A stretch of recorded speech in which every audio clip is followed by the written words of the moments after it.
దేవుని వాక్యము నేను ప్రారంభించే ముందు ఒక మాట. ఏ మాట? నేను వాక్యం చెప్పడానికి నేను సిద్ధమే. ఇక్కడి నుంచి బాగా పెద్ద సవతం. ఈ పక్క నుంచి మెజార్టీ ఎక్కువ మంది ఎవరున్నారు? మీరున్నారా వీళ్ళున్నారా? మీరే ఉన్నారు కదా. రెడీనా? నేను వాక్యం చెప్పడానికి సిద్ధమే.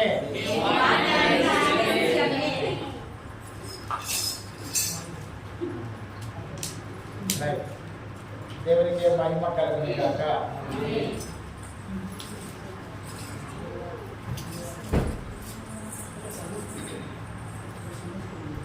సరే, మంచిది. ఒకరోజు ఒక ముగ్గురు స్నేహితులంట. ముగ్గురు స్నేహితులు ఏమ్మా మరి ఒక కాలువలో అంటే నీళ్ళు అంత లోతేం లేవు, కొద్దిగా పాదాల కంటే లోత పైకి ఉండేటట్టుగా వాళ్ళు నడుచుకుంటూ పోతున్నారనమాట. ప్రయాణం ఆ కాలువలోనే వాళ్ళు పోవాల్సింది. అట్లా పోతున్నారు. అట్లా పోతూ ఉంటే ఆ ముగ్గురు స్నేహితుల్లో అతనికి అంటే ఒక స్నేహితుడు ఒక వ్యక్తి ఏం చేసినాడంటే కొన్ని రాళ్ళు, మంచి మంచి రాళ్ళు కనబడితే ఆ రాళ్ళన్నీ ఏరుకొని ఒక సంచిలో నెత్తి మీద పెట్టుకొని పోతున్నాడు. అట్లే ప్రయాణం చేస్తున్నాడు. ఏ రాళ్ళు ఏరుకునే వ్యక్తిని చూసి ఇంకొకడు రెండో వాడు కూడా కొన్ని రాళ్ళు మాత్రమే తీసుకొని అతడు కూడా అట్లే కొంత దూరం ప్రయాణం చేస్తూ ఉన్నాడు.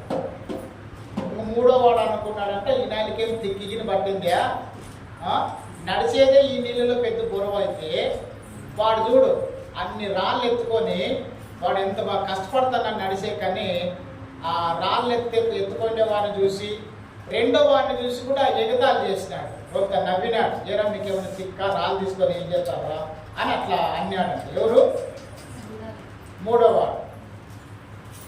వాళ్ళు పాపం నడిచి రోజు అలసిపోయినారంటమ్మా. అలసిపోతే ఒక చెట్టు కింద కూర్చున్నారంట. రోజుసేపు అలుపు తీర్చుకొని మళ్ళీ నడుచుకుంటూ పోదాము అని. అంత లోపల ఒక నలుగురు బాగా సూటు బూటు వేసుకొని కారులో వచ్చినారంట. ఒక నలుగురు. వాళ్ళు ఎవరంటే పరిశోధకులు. ఆ నలుగురు ఎవరు? పరిశోధకులు అంటే సైంటిస్టులు. వాళ్ళు ఎట్లాంటి సైంటిస్టులు అంటే భూగర్భ సైంటిస్టులు. అంటే భూగర్భ సైంటిస్టులు అంటే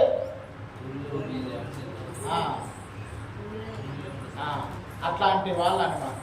భూమిలో ఖనిజాలు, భూమిలో ఎటువంటి మంచివి ఉండేటి వాటి మీద పరిశోధన చేసేటువంటి వాళ్ళు అన్నమాట. మరి వీళ్ళ దగ్గరకు వచ్చి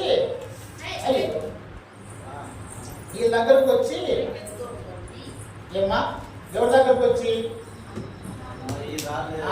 ఈ రాళ్ళు ఎత్తుకొని ఉన్నారే వీళ్ళ దగ్గరకు వచ్చి వాళ్ళతో మాట్లాడుతున్నారు. ఆ నలుగురు కూడా ఏమంటున్నారంటే ఆ మూట్లో ఏంటివి అని అడిగినారు. ఆ సంచిలో ఏంటివి అని అడిగితే చూడరా ఆ మూట్లో ఏంటివి అంటే రాళ్ళు అని చూపించినారు వాళ్ళకి. ఎవరు? ఆ రాళ్ళు ఏరిపోయినారు. ఏం చూపించినాడు? రాళ్ళు అని చూపించినాడు. రాళ్ళు అని చూపిస్తే వాళ్ళు ఎదకంట రావడానికి ఉద్దేశం ఏమంటే వాళ్ళు ఏరుకున్నారే ఆ రాళ్ళు కావాలనే ఉద్దేశంతోనే. హల్లెలూయా. ఆ రాళ్ళు మామూలు రాళ్ళు కాదు. అవి చాలా విలువైనవి, ఖరీదైనవి, ప్రత్యేకమైనటువంటి రాళ్ళు అన్నమాట. మరి ఉన్నట్లుండి ఆ మూట, ఆ రాళ్ళ మూట మోసినటువంటి ఆ వ్యక్తితో, ఈ రాయిలు మాకు కావాలి, ఒక్కొక్క రాయికి 10,000 ఇస్తాము, ఈ రాళ్ళని మాకు ఇస్తావా అని అడిగినాడు. ఏమన్నాడంట? ఒక రాయికి 10,000 ఇస్తాము, ఈ రాళ్ళని మాకు ఇస్తావా అంటే, మొత్తం మంది దాదాపుగా ఒక 50 రాళ్ళు ఉన్నాయంట. ఎన్ని రాళ్ళు ఉన్నాయి? 50 × 10 5 లక్షలు. 5 లక్షల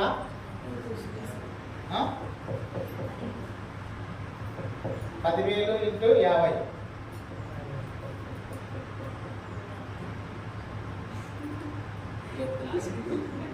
అవునా? 5 లక్షలు ఎంత? సరే క్యాల్కులేషన్ చేయండి, సెల్లో పెట్టండి. రైట్. రెండో వాడు రే నీతో ఎన్ని ఉన్నాయి అంటే, 4 ఉన్నాయంట. ఎన్ని ఉన్నాయంట? 4. ఇప్పుడు ఎక్కువ రాళ్ళు ఏరుకునేవాడు నడిచేటప్పుడు కొద్దిగా కష్టంగా నడిచినాడు. ఎందుకు? బరువు మోసుకుంటూ ప్రయాసపడి ఎక్కువ బాగా ప్రయాసం అనిపించినా, బరువు అనిపించినా కానీ మొత్తానికి రాళ్ళ మూట నెత్తిని పెట్టుకొని నడిచినాడు. రెండో వాడు ఏమనుకున్నాడంటే, అన్ని రాళ్ళు ఏం చేస్తావు, ఏదో 4 రాళ్ళు సార్లు, ఎందుకంటే వాడు ఏరుకున్నాడు కాబట్టి నేను ఒక 4 రాళ్ళు తీసుకుందాంలే అని చెప్పేసి, అంటే ఆ రాళ్ళ విలువ తెలియక వాడు దాని గురించి తక్కువగా అంచనా వేసుకొని ఆ మాదిరిగా 4 రాళ్ళు ఏరుకున్నాడు. ఇప్పుడు 4 రాళ్ళు వానికి 8,000 వచ్చినట్లు. ఇప్పుడు 40,000. ఎన్ని వేలు? 40,000. ఏమ్మా ఈ రెండో వాడు అనుకుంటున్నాడంట, అయ్యయ్యో నేను కూడా వానకట్ల ఎక్కువ రాళ్ళు ఏరుకుంటే బాగుంటుంది అని చెప్పేసి, ఏమ్మా వాడు అసలు ఇంకా తలకాయ గోక్కుంటున్నాడంట. ఇంక మూడో వాడు చూడండి, ఏమైతే రోడ్లో పొరలాడి ఎడతాడు. ఏంటి? పొరలాడు ఎడుతున్నాడంట. అయ్యయ్యో వానాన్ని నేను ఎగతాళి ఎత్తిని, ఆ రాళ్ళు తీసుకొని ఏం చేస్తారా, పిచ్చినా ఇలా కట్ట కాకపోతే అని అట్లా వీడు పొరలాడి ఎడుతున్నాడు. ఏమండి దేవుని పిల్లలారా, ఒక్కొక్కసారి మనము ప్రార్థన విలువ, దేవుని సన్నిధి విలువ కదండి, వాక్యం విలువ మనకి ఒక్కొక్కసారి తెలియదు, అర్థం కాదు. చెప్పండి, ఎవరి విలువ? దేవుని విలువ, దేవుని సన్నిధి విలువ కదండి. ఆయన వాక్యం విలువ మనకి, ప్రార్థన విలువ మనకు తెలియదు. ఇప్పుడు ఒక మాట చెప్పుదునా, మీరందరూ కూడా ఎవరు కావాలని వచ్చినారు చెప్పాలండి? దేవుడు కావాలని వచ్చినారు. అంటే మొదటి వాని మాదిరిగా ఇప్పుడు ఏమండి దేవుని సన్నిధికి వచ్చినారు. ఇప్పుడు మీరు ఒక మాటలో చెప్పాలంటే, ఈ ఆదివారం దినాన్ని కూడా ఏమంటే మీకు పని దొరికితే ఒకవేళ మీకు పనికి పోయే అవకాశం ఉంటుంది. అయినా కూడా ఈరోజు మీరు పని మానుకొని కూలిని కూడా పక్కన పెట్టేసి ఎవరి కోసం వచ్చినారు? మీరు దేవుని కోసం వచ్చినారు. ఈ దినాన మిమ్మల్ని చాలా మంది ఏమండి మిమ్మల్ని పనికి పిలిచింటే మీరేమని ఉండొచ్చు అంటే, లేదు నాకు ఇవ్వదు కూలి ఆకోకున్నామాన్లే, నాకు ఈ దేవుడు కావాలి, నేను చర్చికి పోవాలి, నేను దేవుని సన్నిధికి నేను వెళ్ళాలి అని మీరు అనుకున్నారు. అప్పుడు మిమ్మల్ని ఏమనుకుంటారు అంటే, ఏంది అమ్మకి ఇవ్వద్దు, ఇంత కూలి పోగొట్టుకుని చర్చికి పోవాల్సిన అవసరమా కదా అని కూడా మూడో వాడు ఎగతాళి చేస్తున్నాడు కదా. అట్లా మిమ్మల్ని కూడా అట్లా అనినటువంటి సందర్భాలు కూడా మీ జీవితంలో ఉండొచ్చు.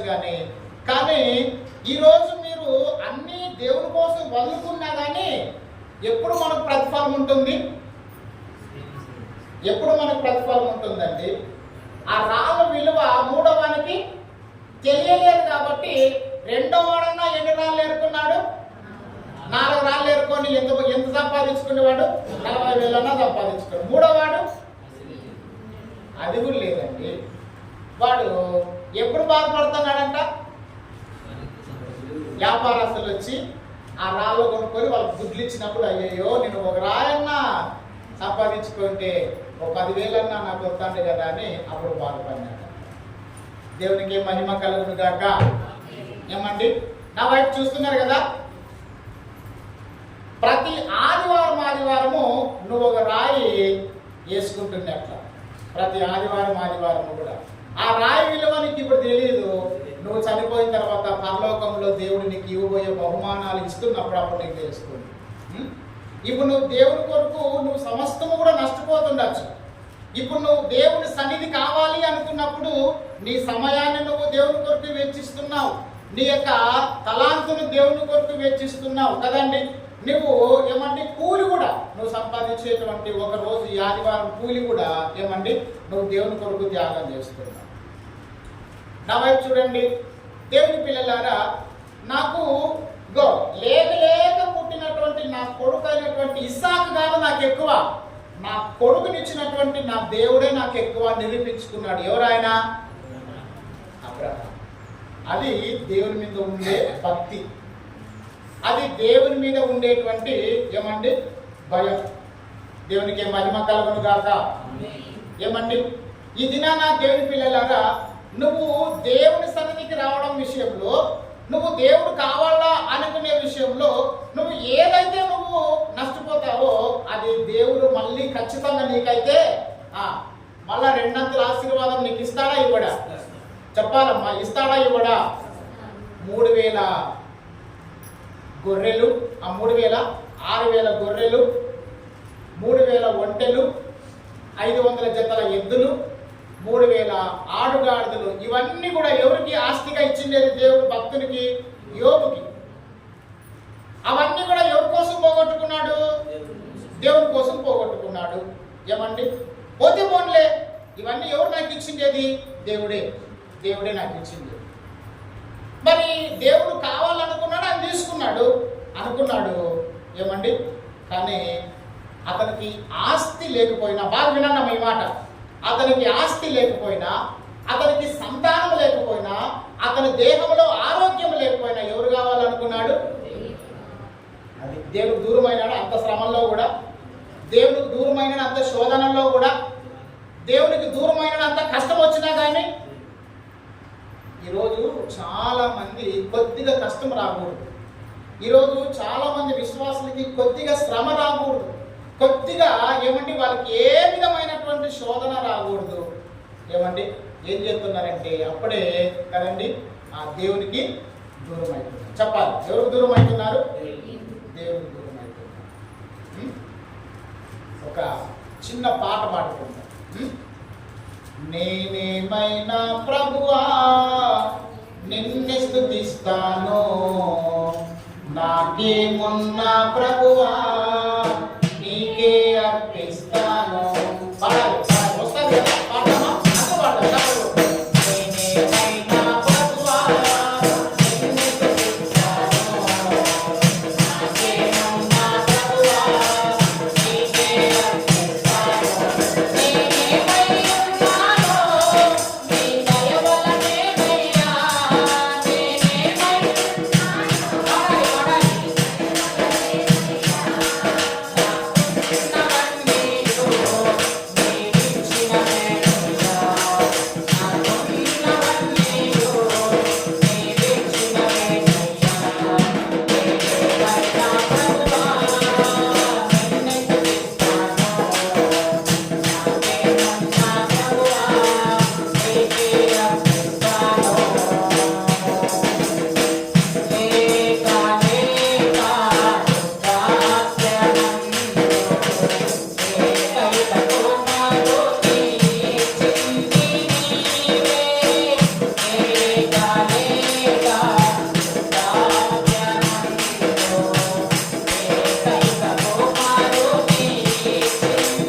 అని మనం ఒకసారి ఆలోచించేద్దాం. ఇది ఈరోజు మన వాక్యాంశం. లేక లేక పుట్టిన కుమారుడు ఎవరికి? అబ్రహాం. ఎవరు? ఇస్సాకు. నాకు దహన బలిగా అర్పిస్తావా అబ్రహామా అని దేవుడు అడిగితే అబ్రహాం వెంటనే ఒక మాట అన్నాడు. ఏం మాట అన్నాడు? చిత్తము ప్రభువా అన్నాడు. చెప్పండి, ఏమన్నాడు? అంటే దీని అర్థం ఏమి? నాకు ఇష్టమే, నా కుమారునికి దహన బలిగా అర్పించు.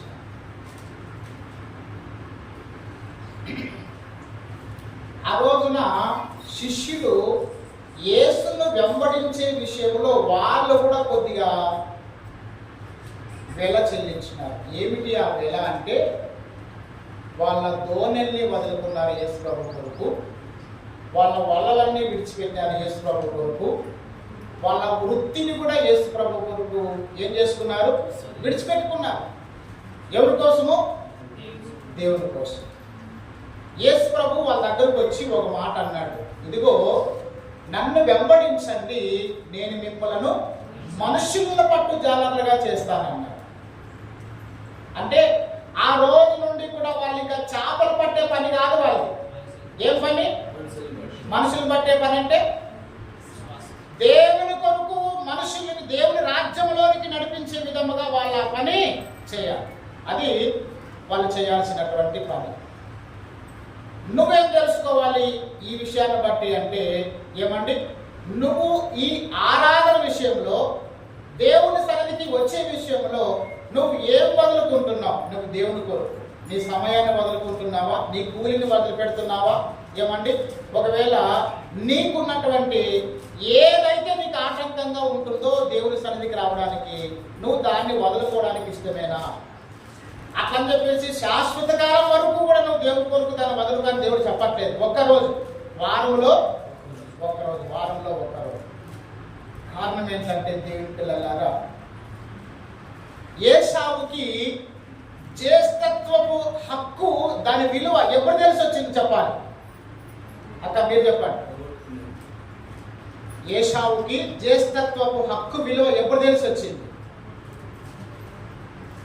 దాన్ని పోగొట్టుకున్న తర్వాత. యాకోబు అడిగినాడు కదా, ఏమని అడిగినాడు? నీకు ఈ భోజనము నీకు పెట్టాలంటే నీ జ్యేష్ఠత్వపు హక్కు, నీ జ్యేష్ఠత్వాన్ని నాకు ఇస్తావా అని యాకోబు అడిగినాడు.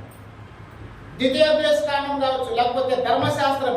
మరి ఈ ధర్మశాస్త్రం అంటే 5 కాండాలు అంటే దీన్ని తోరా అంటారు. ఈ ధర్మశాస్త్రంలో ఏమని వ్రాయబడింది అంటే, కుటుంబంలో ఎవరైతే జ్యేష్ఠుడు ఉంటాడో వారికి జ్యేష్ఠత్వపు హక్కు ఇచ్చింటారు. దాన్ని డబ్బు కొరకు వేరే వాళ్ళకి ఏం చేయకూడదు, ఇచ్చుకోకూడదు, అమ్ముకోకూడదు అని వాక్యం రాయబడింది. ఒక మాటలో చెప్పాలంటే ఏశావు దేన్ని అతిక్రమించినాడు? వాక్యాన్ని. చెప్పాలి, దేన్ని అతిక్రమించినాడు? వాక్యాన్ని అతిక్రమించినాడు. అప్పుడు ఏం కావాలనుకున్నాడంటే, ఈ జ్యేష్ఠత్వం ఎవరికి కావాలలే, ఇప్పుడు నాకు కడుపు కాలిపోతుంది, ఆకలి అవుతుంది, ఇప్పటికిప్పుడు నాకు కడుపు నింపుకుంటే చాలే, నా ఆకలి తీర్చుకుంటే చాలే అనుకున్నాడు ఆ రోజుసేపు ఏశావు. చాలా మంది విశ్వాసముగా మనమంతా కూడా, ఈ వాక్యం వింటున్నటువంటి మనమందరము కూడా అప్పుడు మనకున్నటువంటి పరిస్థితుల గురించి ఆలోచన చేస్తున్నాము. కానీ దేవుని సన్నిధికి వెళ్తే ఆత్మీయంగా వాక్యంతో బలపడతాము. దేవుని సన్నిధికి వెళ్తే దేవుడు ఎంతో సంతోషిస్తాడు. దేవుని సన్నిధికి వెళ్ళి ప్రభువుని ఆరాధిస్తే మరి ప్రభువుకి మహిమ వస్తుంది. రాబోయే వారమంతా కూడా దేవుని కాపుదల ఉంటుంది. దేవుడు నాకు పనులు చేసుకోవడానికి ఆరోగ్యం ఇస్తాడు అనేది కూడా ప్రజలు ఏం చేస్తున్నారు? మర్చిపోతున్నారు. అప్పటికప్పుడు గురించే మాత్రమే ఆలోచన చేస్తున్నారు. ఏమండి, నువ్వు ఆలోచించాల్సింది ఆదివారం రోజు నీకు ఏదైతే నీకు లాభాన్ని చేకూరుస్తుంది అనుకుంటావో దాన్ని నువ్వు దేవుని కోసము అన్నిటినీ కూడా నువ్వేం చేయాలి? వదిలేయాలి. ఎవరి కోసం వదిలేయాలి? చెప్పాలమ్మా, ఎవరి కోసం వదలాలి? దేవుని కోసం వదలాలి. ఫిలిప్పీలకు రాసిన పత్రిక 2వ అధ్యాయంలో యేసుక్రీస్తు గురించి ఒక మాట మనం చూద్దాం. చూడండి, ఫిలిప్పీలకు రాసిన పత్రిక 2వ అధ్యాయము. ఫిలిప్పీలకు రాసిన పత్రిక 2వ అధ్యాయము. ఫిలిప్పీలకు రాసిన పత్రిక 2వ అధ్యాయము 6వ వచనం చదవండి అమ్మా. 6వ వచనం. ఆయన దేవుని స్వరూపము. అమ్మా ఏమంట? యేసుక్రీస్తు ఆయన దేవుని స్వరూపము కలిగిన వాడై ఉండి అంట. చెప్పాలి, ఎవరి స్వరూపము? దేవుని స్వరూపము కలిగిన వాడై ఉండి దేవునితో సమాధానముగా ఉండుట విడిచిపెట్టకూడని భాగ్యమని ఎంచుకొనలేదు గాని వారు వినాలి. దయచేసి నిద్రపోద్దండి. ఏమ్మా, ఏం పోద్దండి? నిద్రపోద్దండి. మేము చదువుకునే రోజుల్లో కానీ మీరు చదువుకునే రోజుల్లో కానీ అయ్యవాడు పాఠాలు చెప్తా అంటే పక్కన పిల్లోనికి లే, వాడు నిద్రపోతే కానీ నువ్వేమయ్యి మొట్టికాయ వేయరా అంటాడు. వానికి అవకాశం వస్తుంది కదా అని చెప్పేసి వాడు సన్ని చేయడు, మొట్టికాయ టక్కమనంటే గట్టికెత్తాడు. లే ఏంటి అంత గట్టి కొట్టుకో, సార్ చెప్పలేదాలే అని అంటే కదా. అట్లా ఏమ్మా ఆ సిస్టమ్ పెడదామా చర్చిలో?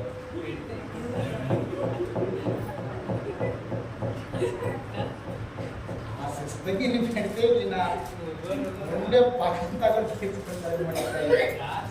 దేవుడు చేయమనుకుంటారు. నా వైపు చూడండి, ఏమంటే దేవుడు చెప్తుండేమాట, దేవుడు చెప్తుండేమాట. ఆయన దేవుని స్వరూపము కలిగిన వాడై ఉండి, ఎవరి స్వరూపం? దేవుడు దేవుని స్వరూపము కలిగిన వాడై ఉండి దేవునితో సమానముగా ఉండుట విడిచిపెట్టకూడని భాగ్యము అని ఎంచుకోనలేదంట. అంటే నేను దేవుని స్వరూపము కలిగి ఉన్నాను కదా, నేను నా తండ్రితో సమానుని కదా అనుకోలేదండి యేసయ్య. ఎక్కడికి వచ్చే విషయంలో? భూలోకానికి వచ్చే విషయంలో. మానవ స్వరూపమును, మానవ స్వభావమును, శరీర మాంసములను ధరించుకొని మన కొరకు సిలువలో ప్రాణం అర్పించడానికి లోకానికి వచ్చే విషయంలో ఇవన్నీ వదులుకున్నాడంట. ఏవన్నీ? దేవుని స్వరూపాన్ని వదులుకున్నాడు. దేవుడితో సమానముగా ఉండేటువంటి ఆ భాగ్యాన్ని కూడా యేసుక్రీస్తు ఏం చేసుకున్నాడంట? విడిచిపెట్టుకున్నాడంట. ఎవరి కోసం? చెప్పాలి, ఎవరి కోసమో? మన కోసం, మన కోసం. ఏమండి? యెషయాగ్రంథం 53వ అధ్యాయంలో వ్రాయబడింది, ఆయన సొగసు స్వరూపము లేనివాడిగా ఉన్నాడంట. ఎక్కడ? సిలువలో. ఏమ్మా, ఎట్లున్నాడంట? సిలువలో సొగసు స్వరూపము లేకోకుండా ఉన్నాడంట. మనుషులు చూడనల్లని వాడిగాను, విసర్జించిన వాడిగాను, వ్యసనాక్రాంతుడుగాను, వ్యాధి అనుభవించిన వాడిగా ఉన్నాడంట. ఎక్కడ? సిలువలో. అంటే ఒక మాటలో చెప్పాలంటే మనం చూసేదానికే వికారంగా కనిపిస్తున్నాడు సిలువలో. ఏమ్మా, తలలో నుంచి రక్తం కారుతుంది. ఏమండి, మరి కంటికి గుద్దితే కన్నంతా వాసింది. ఏమండి, దాహం వేస్తా అంటే పెదవులన్నీ ఆరుకొని పోయినాయి. శరీరం మీద 39 కొరడాలతో కొడితే శరీరం అంతా ఏమైపోయింది? మడకసాలు. ఏమ్మా, మడక దున్నితే సాలసాలు ఎట్లా కనపడుతుంది? ఆ విధమైనటువంటి రూపానికి వచ్చిందంట ఆయన. ఎవరి కోసం? దేవుడు సమస్తాన్ని వదులుకున్నాడు మన కొరకు ఈ లోకంలో ప్రాణం పెట్టి మనకు పాపక్షమాపణ ఇవ్వడానికి, మనకు రక్షణ ఇవ్వడానికి. యేసుక్రీస్తు సమస్తాన్ని విడిచిపెట్టుకున్నాడు. అబ్రహాము ఏం విడిచిపెట్టుకున్నాడు? చెప్పాలి, అబ్రహాము ఏం విడిచిపెట్టుకున్నాడు? ఆదికాండము 12వ అధ్యాయం 1వ వచనం చూడండి త్వరగా. ఆదికాండం 12వ అధ్యాయం 1వ వచనం. ఆదికాండము 12వ అధ్యాయం 1వ వచనం. నీవు లేచి నీ దేశము నుండి, నీ బంధువుల యొద్ద నుండి, నీ తండ్రి ఇంటిని విడిచిపెట్టి నేను నీకు చూపించే దేశమునకు నువ్వు వెళ్ళుము. అమ్మా, ఎవరిక్కడ? అబ్రహాం. దేశాన్ని వదిలిపెట్టుకున్నాడు అబ్రహాం. ఎవరి కోసము? దేవుడి కోసం. దేవుడు చెప్తే. బంధువులు విడిచిపెట్టుకున్నాడు దేవుడు చెప్తే. తన తండ్రి ఇంటిని కూడా విడిచిపెట్టుకున్నాడు దేవుడు చెప్తే. అబ్రహాము దేవుడు చెప్పితేనే కదండి. 4వ వచనం చదవండి. 4వ వచనం. యెహోవా అతనితో చెప్పిన ప్రకారము అబ్రహాము వెళ్ళెను అంట. ఏమ్మా, చెప్పినాడు, విన్నాడు, వింటేనే పాటిస్తాను. నేను చెప్పినట్లుగా చెప్తారా? దేవుడు చెప్పినాడు, చెప్పాలా? దేవుడు చెప్పినాడు, అబ్రహాం విన్నాడు, అబ్రహాం పాటించినాడు. నీతో ఎవరు చెప్తున్నారు? దేవుడు చెప్తున్నాడు, నువ్వేం కావాలి? వినాలి. మొదటి వినాలి, విని దాని ప్రకారముగా పాటించాలి. అసలు దేవుడు చెప్పేదే వినువు, దేవుడు చెప్పేదే వినవు. వినుకోకున్నప్పుడు ఏమ్మా నువ్వు దాన్ని పాటిస్తావా? దేవుడు చెప్పేటప్పుడు అబ్రహాం విన్నాడు. 22వ అధ్యాయంలో అక్కడ ఒక సందర్భం. ఏం సందర్భము? తన కొడుకును దహన బలిగా అర్పించే సందర్భం అది. 12వ అధ్యాయంలో ఏ సందర్భం? 12వ అధ్యాయంలో ఏ సందర్భము? తన తండ్రిని, తన ఇంటిని, తన దేశాన్ని, తన బంధువుల్ని విడిచిపెట్టేటువంటి సందర్భం అది. 22వ అధ్యాయము లేక పుట్టినటువంటి కుమారుని దేవుని కొరకు అర్పించే సమయం అది, అర్పించే సందర్భం. ఏదన్నా నాది అనుకున్నాడు అబ్రహాము. ప్రభువా, ఇన్నొట్టు నువ్వు అడిగితే అన్ని చేసినాను కదా, ఇది ఒక్క విషయంలో నాకు మినహాయింపు ఇవ్వు ప్రభువా, ఈ కొడుకులు మాత్రం నేను ఇవ్వలేను ప్రభువా, నేను ఇవ్వను ప్రభువా అని అన్నాడు అబ్రహాం. ఏమన్నా లేదు. అంటే దీన్ని బట్టి నువ్వేమర్థం చేసుకోవాలి అమ్మా? దీన్ని బట్టి నువ్వేం అర్థం చేసుకోవాలి? చెప్పాలి. నువ్వేమర్థం చేసుకోవాలా? అబ్రహాముకి ఈ లోకంలో ఉండే డబ్బు, వెండి, బంగారము, ధనము, పదవులు, ఆస్తి సమస్తము కంటే ఎవరు ఎక్కువ? అది తెలుసుకున్నాడు అబ్రహాం. నువ్వేం తెలుసుకోవాలా? నువ్వేం తెలుసుకోవాలి? నీకెవరు ఎక్కువ? ధనమా, నీ పిల్లలా, నీ ఉద్యోగమా, నీ పనియా, నీ కుటుంబమా? ఏది ఎక్కువ నీకు దేవుడి కంటే? దేవుడి కంటే ఏది నీకు ఎక్కువ? ఎప్పుడు తెలుస్తుంది నీకు దేవుని కంటే అదే ఎక్కువ అంటే? లేకపోతే ఎప్పుడు తెలుస్తుంది అవకంటే వాటన్నిటికంటే నాకు దేవుడే ఎక్కువ అంటే? ఆదివారం దినాన్ని. అవునా కాదా? చెప్పాలి. అవునా కాదా? ఆదివారం దినం.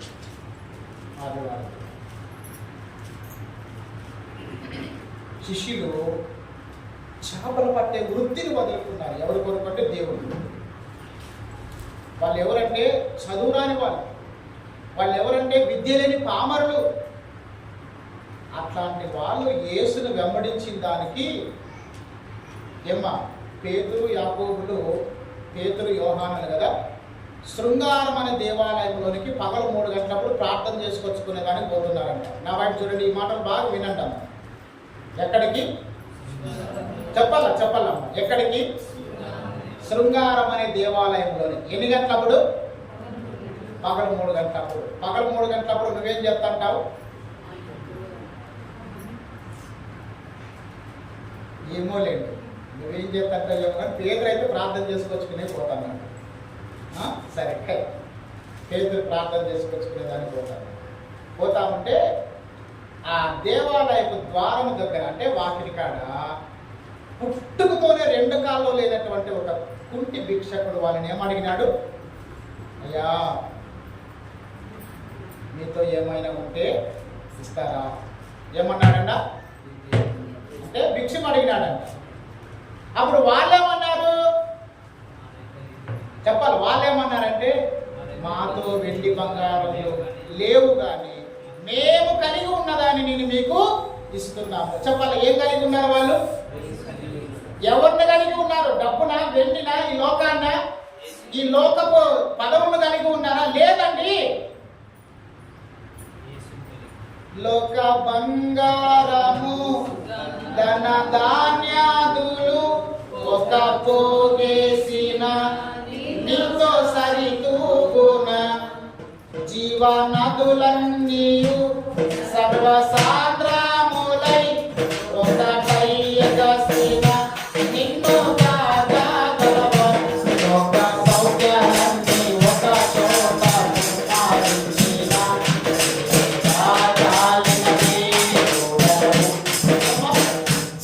బాగా వినాలి. వాళ్ళతో ఒకప్పుడు వ్యాపారం చేసుకుంటుండే వాళ్ళు కాబట్టి, వ్యాపారం చేసుకుంటుండే వాళ్ళతో ఏముంటాయి ఎప్పుడైనా కానీ? కొద్దిగా గొప్ప చెప్పాలా, డబ్బులు ఉంటాయి. వ్యాపారం, ఏం వ్యాపారం వాళ్ళది? చేపలు పట్టే వ్యాపారం. మరి ఇప్పుడు ఏమంటున్నారు వాళ్ళు? మాతో ఏమి లేవు. ఎందుకు ఏమి లేవు అంటున్నారు? మేము క్రీస్తు కొరకు మనుషుల్ని దేవుళ్ళకి నడిపిస్తున్నాం. ఇప్పుడు మాతో డబ్బు కాదు మాతో ఉండేది, యేసయ్య మాతో ఉన్నారు. చెప్పాలి, ఏమన్నారు వాళ్ళు? ఆయన అనుకోవచ్చు, మీలో ఉండే యేసు నాకేం కావాలయ్యా, నాకేం చేయనయ్యా, నాకు డబ్బు కావాలా, భిక్షం కావాలా, నాకు భిక్షం ఇస్తారేమో అనుకుంటే మాతో వెండి బంగారం మేము కలిగి కూడా మీకు ఇస్తామంటున్నారు. ఏమి ఇస్తారు మీరు? మీతో దుడ్లే లేనప్పుడు నాకేమి ఇస్తారు అనుకోండి ఆయన.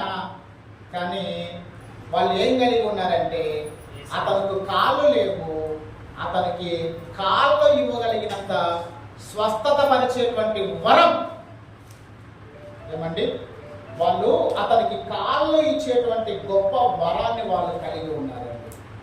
ఇప్పుడు నీకు ఏది కావాలా చెప్పాలి? ఇప్పుడు నీకు ఏది కావాలా? దేవునికి మహిమ కలుగును గాక. ఒక పక్క సాతానుడు ఉన్నాడు నీ ఎదుట, ఒక పక్క యేసుక్రీస్తు ఉన్నాడు. సాతానుడు డబ్బులు, బంగారము, పదవులు ఇవన్నీ పక్క పెట్టి, ఇదిగో రా నా దగ్గరికి రా, ఇవన్నీ ఇస్తారా, నా దగ్గరికి రా, ఇవన్నీ ఇస్తానని చూపుతాను నీకు. దేవుడు ఏమంటున్నాడు? నాతో ఏం లేదు, ఇదిగో పరలోకం ఉంది నాతో, నీకు పరలోకం కావాలంటే నా దగ్గరికి రాని యేసుక్రీస్తు పిలుస్తున్నాడు. పరలోకం ఎవరికి కావాలి ప్రభువా? భూలోకంలో బ్రతికినన్నాళ్ళు నాకు డబ్బు కావాలి కాబట్టి నాకు ఇప్పుడే పరలోకం ముందు చచ్చిపోయినా చూసుకుందాంలే, ఇవన్నీ కావాలని ఏం కోరుకుంటున్నారంట? చెప్పండమ్మా. నాకు తెలిసినంత వరకు మీలో ఎవరికి ఇట్లా ఆశ లేదేమో. అబ్బా బాగా చెప్తావే కదా. దేవునికి మహిమ కలుగును గాక. దేవుని పిల్లలారా, ఆయన దేవుని స్వరూపము కలిగిన వాడై ఉండి దేవునితో కూడా సమానముగా ఉండటం విడిచిపెట్టకూడని భాగ్యము అని ఎంచుకోనలేదు కానీ దాసుడుగా, రిక్తుడుగా ఈ భూలోకంలో యేసుక్రీస్తు జన్మించినారట. అమ్మ చెప్పాలి, ఎట్లా? దాసుడుగాను రిక్తుడుగా ఈ భూలోకంలో యేసుక్రీస్తు జన్మించినారు. నా వైపు చూడండి. యేసుక్రీస్తు పేతురు దగ్గరికి వచ్చి, పేతురు నీ దోనె నాకు ఇస్తావా అని అడిగాడు. ఎందుకంటే వాక్యం చెప్పడానికి. అంటే దోనె కూడా వేరే వాళ్ళది తీసుకున్నాడు. ఎవరు? యేసుక్రీస్తు. ఏమ్మా? తర్వాత ఒక మనుషుడు యేసు ప్రభు దగ్గరకు వచ్చి, ఇదిగో నేను నిన్ను వెంబడిస్తాను, నీ వెంటే వస్తాను, నీ వెంటే రావాలనుకున్నాను అని అడిగినాడు. అప్పుడు యేసుక్రీస్తు ఏమన్నాడు? ఏమన్నాడండి? ఆకాశ పక్షులకు, మత్తయి సువార్త 8వ అధ్యాయము 18వ వచనం చూడండి. మత్తయి సువార్త 8:18 తొందరగా.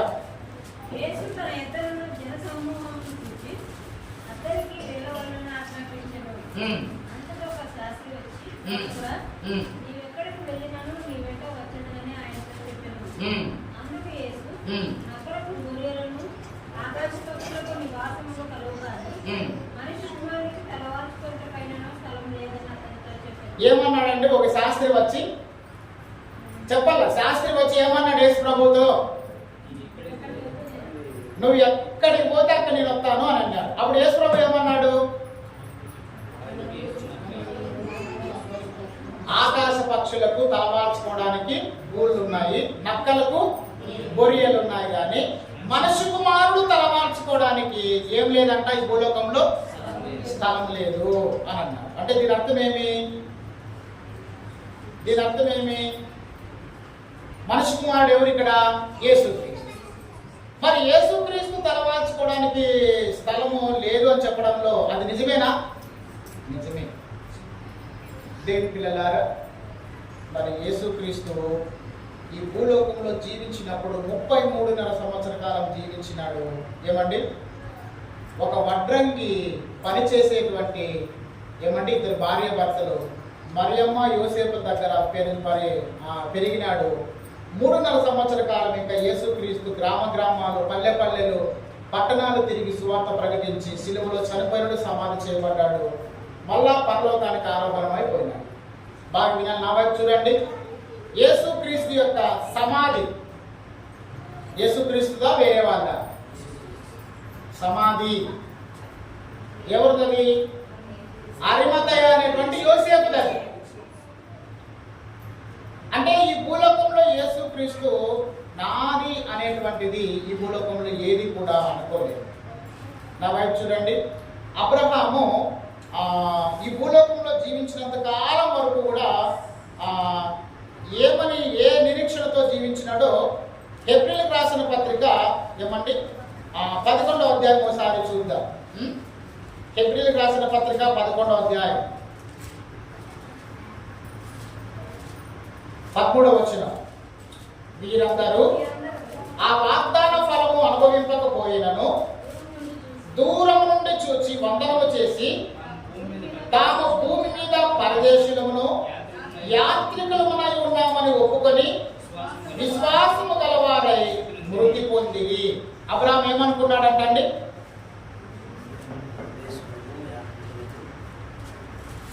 మనమందరము ఈ భూలోకంలో ఎట్లాంటి వాళ్ళమంట? యాత్రికులు, పరదేశులు. యాత్రికులు అనేటువంటి దానికి అర్థం ఏమంటే యాత్ర చేసేవాళ్ళు. యాత్రకు పోయినారంటారు కదా, యాత్రకు పోయిన ఏమో అక్కడే ఉంటారా, మళ్ళీ ఇంటికి వస్తారా? ఇంటికి వస్తారా. పరదేశులు అంటే ఒక స్థిరమైనటువంటి నివాసం లేని వాళ్ళు. ఇప్పుడు మనకు తెలిసినట్లుగా ఊరి బయట గుడారాలు వేసుకుంటారు చూడండి. వాళ్ళు ఎందుకు గుడారాలు వేసుకుంటారంటే వాళ్ళు ఒక చోట స్థిరంగా మేము ఉండము కాబట్టి కొన్నాళ్ళు ఈ ఊర్లో ఉన్నంత కాలము కూడా మేము గుడారం వేసుకొని ఉంటాము అనుకుంటారు. మళ్ళీ ఆ ఊర్లో వాళ్ళు అడుగు తినేది అయిపోయిన తర్వాత, వాళ్ళ పని అయిపోయిన తర్వాత మళ్ళీ వేరే ఊరు పోవాలంటే ఆ గుడారాన్ని మళ్ళీ సులభంగా విప్పుకొని అవన్నీ కూడా తీసుకొని పోతుంటారు. అబ్రహాము కూడా ఇట్లే అనుకున్నాడు. చూడండి ఏమనుకున్నాడంట?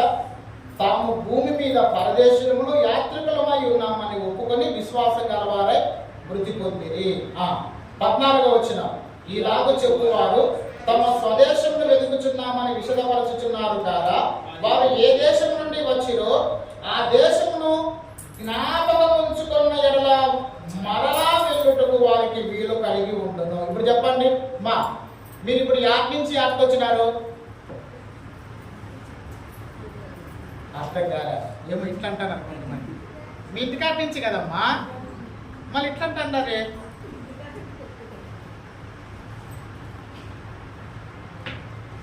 ఇప్పుడు చెప్పండి, మళ్ళీ చెప్పండి. ఇప్పుడు మీరు యాడ్ నుంచి యాడ్కి వచ్చినారు? చర్చి అయిపోతేనే మళ్ళీ ఆటిపోతారు. సరే, ఒకవేళ ఏడైనా మార్గ మధ్యంలో ఎవరైనా పిలిస్తే కూడా వచ్చే సవాల్ చేసి కూడా మళ్ళీ అయినా కూడా మళ్ళీ ఇంటికి పోల్సిందే కదా. మన ఇల్లు అది ఇప్పుడు ఆత్మీయంగా ఆలోచన చేస్తున్నానండి, ఆత్మీయంగా అడుగుతాను. మన ఇల్లు అది చెప్పుదునా? పరదేశులము ప్రియులారా మన కదా, ఏదంట అదండి. చాలా మంది కదండి యేసుక్రీస్తును ఎందుకు నమ్ముకున్నారో కూడా ఇప్పటికీ కూడా చాలా మందికి తెలియదు. నిజంగా తెలియదు. ఒకవేళ అట్లా తెలిసి నింటే కనుక యేసు ప్రభుని విడిచిపెట్టే వాళ్ళు యేసు ప్రభు దగ్గరికి రాకోకుండా ఉండలేకపోయేవారు. ఏమంటే దేవుని నమ్ముకుంటామంటున్నారు, బాప్తిజం తీసుకుంటామంటున్నారు, వస్తారు బాప్తిజం తీసుకుంటారు, కొంతకాలం కష్టము, కొంతకాలం శ్రమలు, బాధలు, వ్యాధులు రాగానే ఏమైతానంటే దేవుణ్ణి విడిచిపెట్టు. ఈ లోకమే శాశ్వతం అనుకుంటున్నారు. ఏమంట? ఈ లోకమే శాశ్వతం అనుకుంటున్నారు. ఈ లోకం ఎప్పటికీ మనకు శాశ్వతము కాదు కదండి. ఏమండి, మనం ఏం జ్ఞాపకం పెట్టుకోవాలంట? మనం ఎక్కడి నుండి అయితే వచ్చినామో మళ్ళా అక్కడికి పోవాల్సిన వాళ్ళమే అనేది జ్ఞాపకం పెట్టుకోవాలి. చెప్పండి, ఎక్కడి నుంచి వచ్చినాం మనము? ప్రసంగి అంటే సొలొమోను అంటాడు, మన్నైనది మరలా వెనుకటి వారిని మట్టికి చేరుతుంది కానీ దేవుడు దయచేసిన ఆత్మ దాని దగ్గరికి మళ్ళీ దేవుడి దగ్గరికే. కాబట్టి దేవుని పిల్లలారా, మరి దేవుడు యేసుక్రీస్తు మన కొరకు సమస్తాన్ని వదులుకున్నప్పుడు కదండి మనం కూడా యేసుక్రీస్తు కొరకు కదండి. ఏమండి, దేవుడు మరి ఆనాడు అబ్రహామును కోరినట్లుగా దేవుడు ఆనాడు ఏమండి మరి తన కుమారుడైనటువంటి యేసుక్రీస్తుని లోకానికి పంపినప్పుడు ఆయన సమస్తాన్ని కూడా విడిచిపెట్టమన్నప్పుడు అన్ని కూడా విడిచిపెట్టుకున్నాడు. దేవుని పిల్లలారా, ఈ సమయంలో ఒక మాటను మనము జ్ఞాపకం చేసుకొని ఇంకా కొద్దిగా మనము ముగించుకుందామండి. చూడండి, మత్తయి సువార్త 19వ అధ్యాయం. మత్తయి సువార్త 19వ అధ్యాయము 27వ వచనం. మత్తయి సువార్త 19వ అధ్యాయం 27వ వచనం.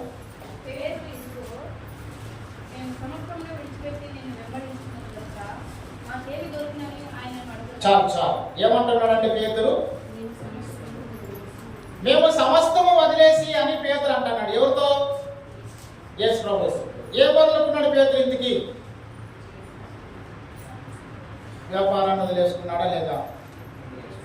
ధోనిల్ని, వలల్ని, అన్నింటినీ ధోని కొనింటాడు, వలలు కొనింటాడు. ఏమండి, ఆ సముద్రానికి చేపలు పట్టేదానికి కూడా ఏం కట్టింటాడు? సంవత్సరము ట్యాక్స్ కడుతుంటాడు. అవన్నీ కూడా వదులుకున్నాడు. ఇప్పుడు అదే అంటున్నాడు, బోధకుడా, మేము సమస్తము విడిచిపెట్టి నేను వెంబడించితిమి, మాకేమి దొరుకును అంటున్నాడు. ఏమంటున్నాడు? మేము సమస్తము విడిచిపెట్టి నేను వెంబడించితిమి కనుక మాకేమి దొరుకునని అడగగా యేసుక్రీస్తు ఏమంటున్నాడంటే, ప్రపంచ పునర్జననమందు మనిషి కుమారుడు తన మహిమగల సింహాసనం మీద ఆసీనుడై ఉండినప్పుడు నన్ను వెంబడించిన మీరును 12 సింహాసనముల మీద ఆసీనుడై ఇశ్రాయేలు 12 గోత్రముల వారికి ఏం చేస్తారు? తీర్పు తీరుస్తారు. ఎవరికి ఇది ధన్యత? శిష్యులకి. ఎంతమంది శిష్యులు? 12 మంది. మా వినాలి, పరలోకంలో 12 పట్టణాలు, 12 గుమ్మములు ఉంటాయి. ప్రకటన గ్రంథము 21వ అధ్యాయంలో ఉంటుంది అది సందర్భము. 12 పట్టణాలు, 12 గుమ్మములు ఉంటాయి, 12 ద్వారములు. 12 గుమ్మముల మీద ఒక్కొక్క గుమ్మానికి శిష్యుడి పేరు రాయబడి ఉంటుందంట. ఎక్కడ? పరలోకంలో. ఎందుకు వాళ్ళ పేర్లు పరలోకంలో రాయబడ్డాయి ఆ గుమ్మాలకి అంటే, ఇదిగో దేవుడు చెప్తున్నాడు, సమస్తము విడిచిపెట్టి నన్ను వెంబడించినారు కాబట్టి ఇదిగో నేను మీకు ఇచ్చేటువంటి ప్రతిఫలము, నేను మీకు ఇచ్చేటువంటి బహుమానం.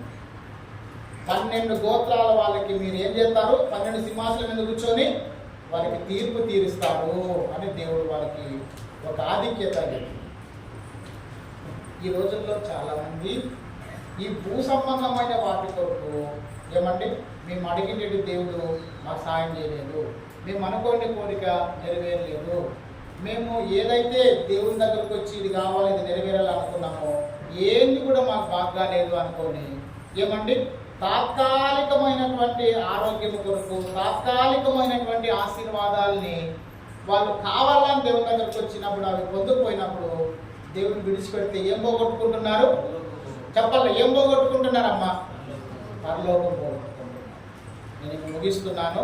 కొంతమంది ఆరోగ్యం బాగా కావాలని చర్చికి వస్తారు. ఇప్పుడు ఒక ఆమె మోకాలు నొప్పులు బాగా అయితే చర్చికి వస్తాను అనుకోయింది. ఎవరు?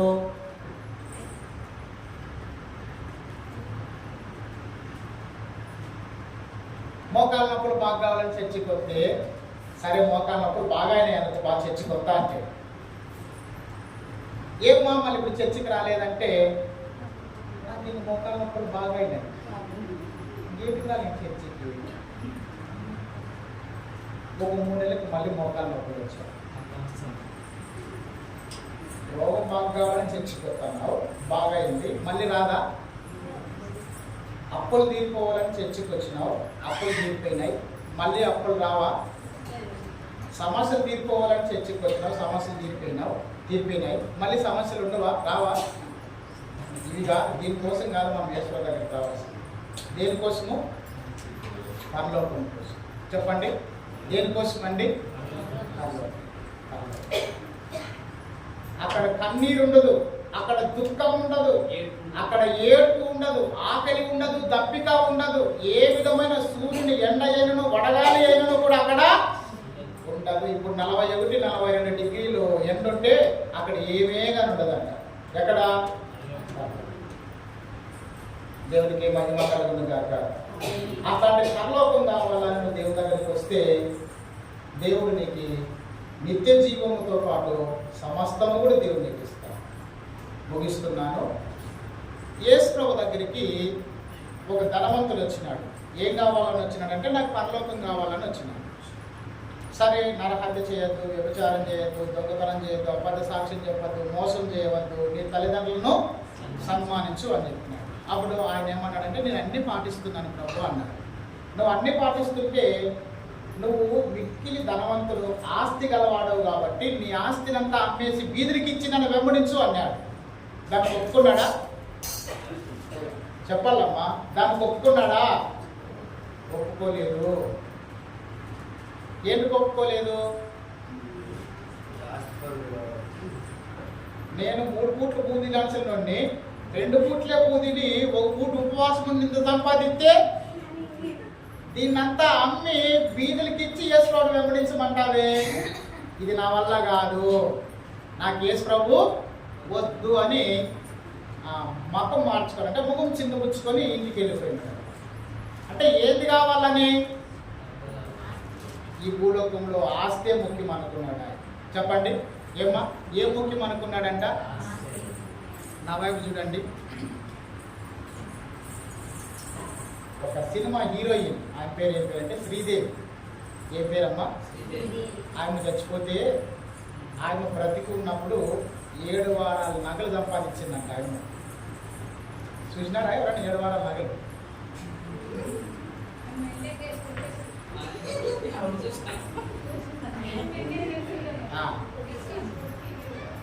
ఆయన చనిపోయిన తర్వాత ఆయన శవం మీద 7 వారాల నగలు వేసినారు. ఎత్తే మళ్ళీ ఏం చేసినారంటే ఇంకా పాపం చేస్తే తీసుకొని పోవాలి. పాపం చేస్తే తీసుకొని పోవాలన్నప్పుడు ఆమె శవం మీద పెట్టిండే 7 వారాల నగలు అట్లే ఉండిలే, మా అమ్మాయి సంపాదించినట్టు కదా, నా భార్య సంపాదించినట్టు కదా అని అట్లే పెట్టించారా? ఏం చేసింటారు? వాక్యంలో ఏమని వ్రాయబడిందంటే యోబు అన్నాడు, నేను నా తల్లి గర్భములో నుండి ఏ విధంగా అయితే దిగంబరిగా ఈ లోకంలోకి వచ్చినానో దిగంబరిగానే మరలా నేను పోవాలి. అమ్మా ఎట్లొచ్చినావు ఎట్లు పోవాలన్నా నువ్వు చెప్పాలమ్మా, ఎట్లొచ్చినావు ఎట్లు పోవాలా? దిగంబరిగానే వచ్చినాము, దిగంబరిగానే వెళ్ళాము. మనం సంపాదించినటువంటి ఈ లోకంలో నేను తీసుకొని పోతాను అనే ఆలోచన నీకు ఎప్పటికీ ఉంది. అంటే దీని అర్థం ఏమంటే మన పిల్లల కోసము, మన భవిష్యత్తు కోసం ఏమి సంపాదించకూడదని కాదు దీని అర్థం. దేవుడి కంటే చెప్పాలి, ఎవరికంటే? దేవుడి కంటే శాశ్వతమేమి ఏమండి. కాబట్టి దేవుడి పిల్లలారా, యేసుక్రీస్తు మనము నిత్య జీవంలో ప్రవేశించాలని మన కొరకు పరలోకంలో నుంచి భూలోకానికి దిగి వచ్చి ఆయన సిలువలో రక్తము కార్చి ప్రాణం పెట్టినాడు. అది మన కొరకు ఆయన చేసినటువంటి సిలువ బలియాగం. ఆయన సిలువ బలియాగాన్ని ఈ ఆదివారం దినాన మనం మర్చిపోకూడదు. అవునా కాదా? మర్చిపోకూడదు, జ్ఞాపకం చేసుకో. కాబట్టి చూడండి, పిల్లోడు ఇప్పుడే కొనుక్కోలో పాపం సంఘస్థులంతా బాధపడుతున్నారు ఒక విషయాన్ని. ఏమంటే లాస్ట్ ప్రార్థన చేస్తున్నాను సార్, ఇదో వడ్డిపల్లిలో చర్చికి వచ్చి ఒక వ్యక్తి వాళ్ళ బంధువు వడ్డిపల్లిలో 17 ఏళ్ళ పిల్లోడు. ఆ పిల్లోడి పేరు ప్రకాష్. 2 కొడుకులు, ఆ తల్లికి 2 కొడుకులు. ఆ పిల్లోడు బేకరీ షాపులు కాదు, బట్టల షాపులో పనిచేసి పోయేవాడంట. రోజు కూడా తెల్లవారుదామని 5:30కి బండిలో పోతున్నాడండి. 2 అన్నదమ్ములు, 2 కొడుకులు ఉంటే 2 అన్నదమ్ములు బైక్లో పోతాడు. ఈ పిల్లోడే ఎదురుగా వచ్చే ట్రాక్టర్ని పోయి గుద్దినాడంట. స్పాట్లోనే చిన్న పిల్లోడు, అంటే ఆ పిల్లోడు ఏమైనాడు? చనిపోయినాడు. వెనకలు కూర్చుంటే అన్నకు మాత్రం ఏం కాలేదు. మా పిల్లడు బాగా సేఫ్గా అంత అంగలాస్తాను. ఎందుకు ఈ మాటలు చెప్తున్నానంటే ఏ క్షణాన మన జీవితంలో ఏం జరుగుతుందో ఎప్పుడు ఎవరికి ఒక్క దేవుడికే తెలుసు. దేవుడిచ్చిన ఆరోగ్యాన్ని బట్టి, దేవుడిచ్చినటువంటి ఆయుష్ను బట్టి, దేవుడిచ్చినటువంటి రక్షణను బట్టి మనము దేవుడికి నిత్యము కూడా కృతజ్ఞతలు మనము చెప్తూ ఉంటాం. ఏమంటే నిన్నటి వారం అంతా కూడా దేవుడు మన పనుల్లో, మన ప్రయాణాల్లో దేవుడు మనల్ని కాపాడినందుకు కూడా ఈ దినాన దేవుడికి మనము స్తుతులు చెప్తాం. కాబట్టి దేవుడు చేసిన ప్రతి మేలు, ప్రతి యొక్క ఉపకారముల కొరకు మనం దేవునికి కృతజ్ఞతలు చెప్తూ దేవుని ఆరాధిద్దాం. దేవుడి మాటలు దీవించుగాక. అందరూ కూడా మోకరించండి. మోకరించాలి.